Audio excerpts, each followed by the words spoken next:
Hare Krishna, everyone. At the moment, we're driving through a frozen Siberian forest here in the countryside in Russia on our way to our local temple in Irkutsk. Siberia's well known that for many centuries criminals, unwanted people, those who oppose the government or whatever, they've been banished here, they've been exiled.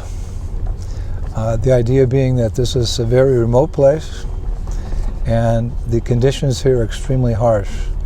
Very, very hot summers and extremely cold winters. Actually, the winters are very long, the summers are very short. So people were sent here for punishment and they just couldn't get away. But in time, Irkutsk, one of the main cities here, became the major center of intellectual and social life for many of the exiles, and much of the city's cultural heritage comes from such persons. And the famous writer Valentin Rasputin lived here and wrote here. For over 1,000 years, Irkutsk was one of the main places in trading between China and Europe. And presently, there's about 500,000 people living in the city. And Irkutsk is also famous because it's not far from Baikal, which is the largest freshwater lake in the world, actually. Very, very beautiful.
Our International Society for Krishna Consciousness has been present here since the early 1990s, and presently there's about 300, a little more than 300 active devotees and a large congregation as well.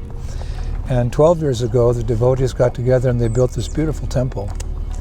Very, very beautiful temple. One devotee is an architect, he designed it. One devotee is a builder, he built it.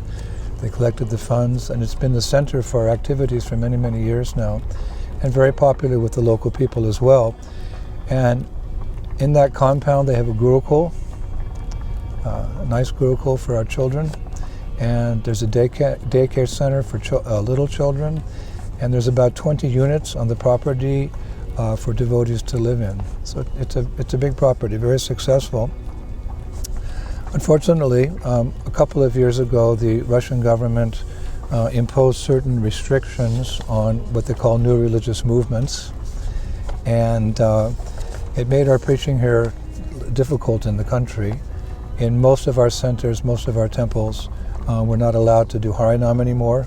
In the cities, we're not allowed to distribute books, and foreign missionaries were not allowed to preach or teach to the public and just come and inspire devotees in the local centers. So that's a setback. But at the same time, some of the temples in some of the cities, because they had very good relationships, or continue to have very good relationships with the local government, they're allowed to do some harinam and some book distribution, a little prasadam distribution. So one such place is Irkutsk. The devotees, they go out on harinam 3 times a week during the winter, and that says something. They're real troopers. The winters here are extremely harsh, again, well below zero, 30, 40 degrees below zero. And during the summertime, they go on harinam every day. So we're very, very impressed with them. And as a result of that nice service, that surrendered service, they've been blessed by Lord Caitanya, and they're very blissful devotees. Very nice to come here and get their association. Generally, as sannyasi, he travels around the world to different places to give association, but when I come to places like this, the remote areas of Russia, Siberia, the devotees are so wonderful, I feel like I'm coming to get association.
Not easy to come here, not easy to travel to this remote part of the world. Again, the harsh conditions, sometimes the facilities we get in our travels, the devotees try their best, but sometimes the facilities are not so good.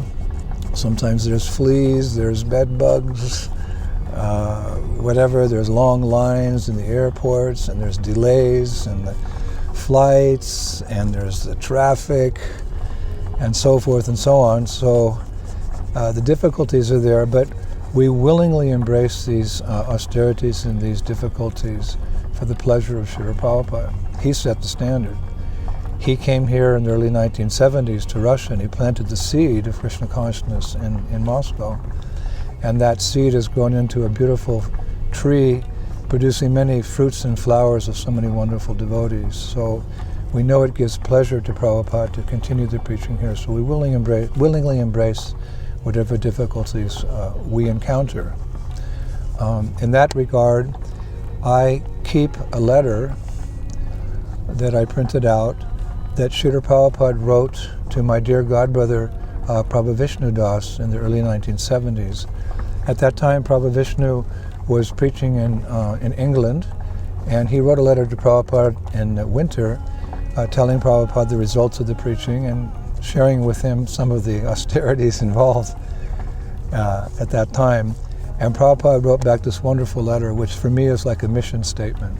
And when I come to places like this, or other places around the world where it's a little difficult, I take that letter out sometimes and I read how pleased Srila Prabhupada is when we do these austerities for him. And I'd like to read it to you. I have a copy here in front of me. Prabhupada writes to Prabhu Vishnu Das, I can understand that it is not an easy matter to travel extensively over long periods of time without proper food, rest, and sometimes it must be very cold there also. But still, because you are getting so much enjoyment, spiritual enjoyment from it, it seems like play to you.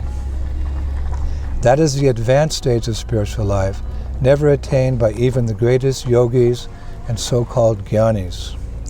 Let any man see our devotees working so hard for Krishna, and let them say they are not better than any millions of so-called yogis and transcendentalists. That is my challenge.